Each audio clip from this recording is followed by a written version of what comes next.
Assalamualaikum warahmatullahi wabarakatuh. Izin memperkenalkan diri, nama saya Tiara Putri Amrina dengan NPM 22411034 dari kelas manajemen 22A. Di sini saya akan mempresentasikan modul yang berjudul pasar modal. Pasar modal atau capital market merupakan pasar untuk berbagai instrumen keuangan jangka panjang yang bisa diperjualbelikan, baik surat utang atau obligasi, equity atau saham, reksadana, instrumen derivatif maupun instrumen lainnya. Pasar modal merupakan sarana pendanaan bagi perusahaan maupun institusi lain, misalnya pemerintahan, dan sebagai sarana bagi kegiatan berinvestasi. Dengan demikian, pasar modal memfasilitasi berbagai sarana dan prasarana kegiatan jual beli dan kegiatan terkait lainnya. Jenis pasar modal. Yang pertama, pasar perdana atau juga primary market. Pasar perdana adalah pasar di mana efek-efek yang diperdagangkan untuk pertama kalinya sebelum dicatatkan di bursa efek.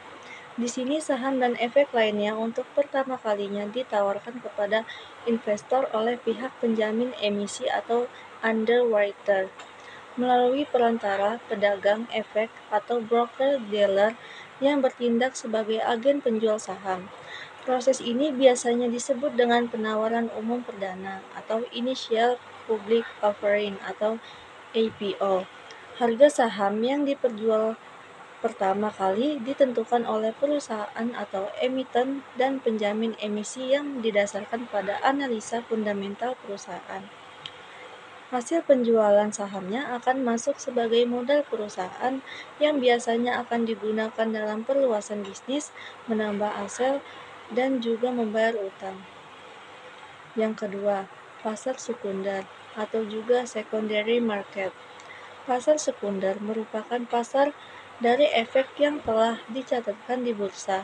Dengan kata lain, pasar sekunder merupakan tempat investor dapat melakukan jual beli efek setelah efek tersebut dicatatkan di bursa sebagai kelanjutan dari pasar perdana.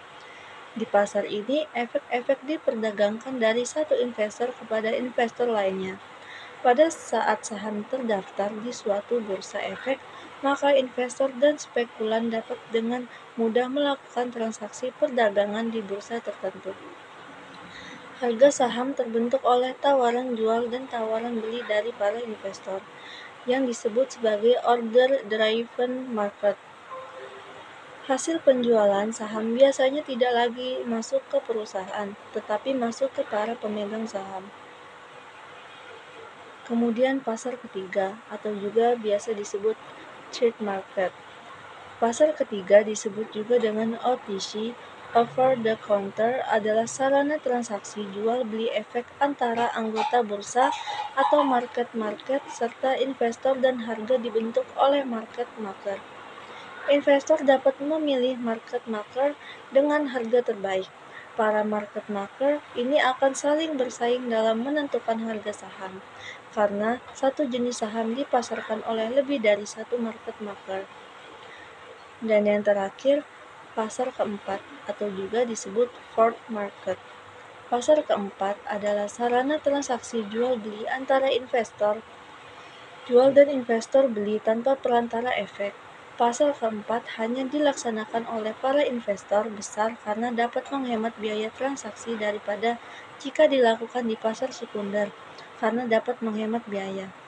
Selanjutnya, pelaku penunjang pasar modal.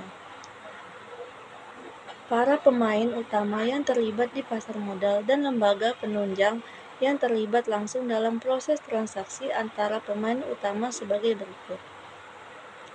Emiten merupakan perusahaan yang melakukan emisi baik yang berupa saham ataupun obligasi. Investor, pemodal yang akan membeli atau menanamkan modal di perusahaan yang melakukan emisi. Selanjutnya, penjamin emisi atau underwriter lembaga yang menjamin terjualnya saham atau obligasi sampai batas waktu tertentu dan dapat memperoleh dana yang diinginkan emiten. Kemudian agen penjualan merupakan pihak yang menjual efek dari perusahaan yang akan go public tanpa kontrak dengan emiten yang bersangkutan.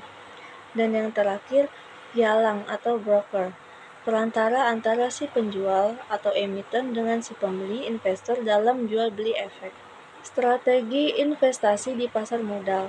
Yang pertama, dengan mengumpulkan beberapa jenis saham dalam satu portofolio.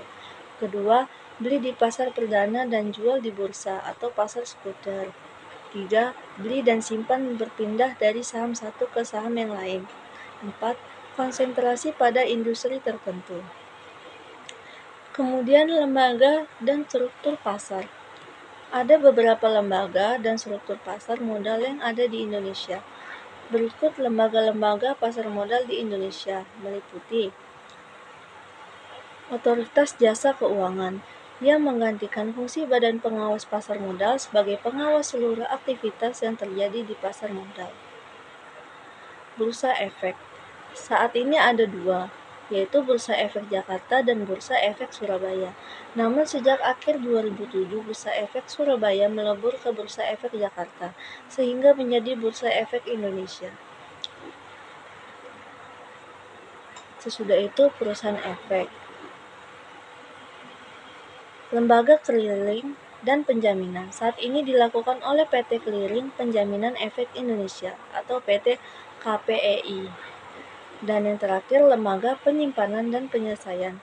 Saat ini dilakukan oleh PT Kustodian Sentral Efek Indonesia atau PT KSEI. Demikian presentasi dari saya. Maaf apabila ada salah kata. Saya akhiri. Wassalamualaikum warahmatullahi wabarakatuh.